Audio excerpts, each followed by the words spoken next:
4 soldats tchadiens ont péri dans une attaque attribuée à Boko Haram. Une position de l'armée tchadienne a été attaquée dans la nuit de samedi à dimanche 25 septembre, faisant état de 4 décès et 6 blessés. Attribuée au groupe djihadiste nigérian Boko Haram, l'attaque a eu lieu près de Kagia, à la frontière avec le Niger.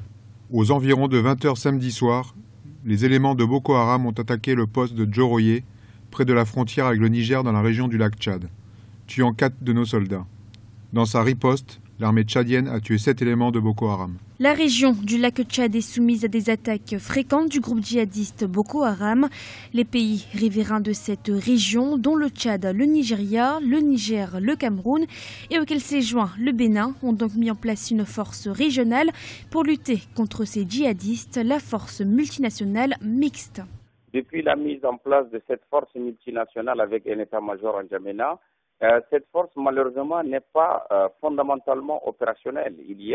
Elle manque des hommes parce que les pays contributeurs, pour la plupart, n'ont pas mobilisé les contingents, leur part de contingent, et de l'autre également, elle manque cruellement de moyens d'action et elle se repose essentiellement sur le fort propre du Tchad.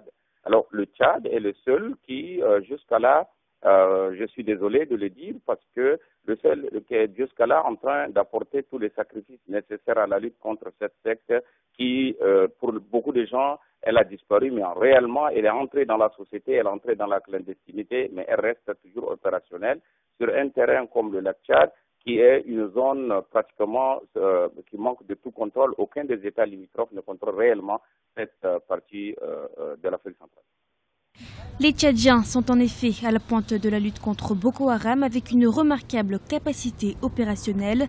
Ils ont été à plusieurs reprises le fer de lance des offensives contre les djihadistes. Pour exemple, c'est avec leur aide que les forces nigérianes ont lancé en mars 2015 depuis le Niger une vaste offensive dans la zone frontalière côté Nigeria.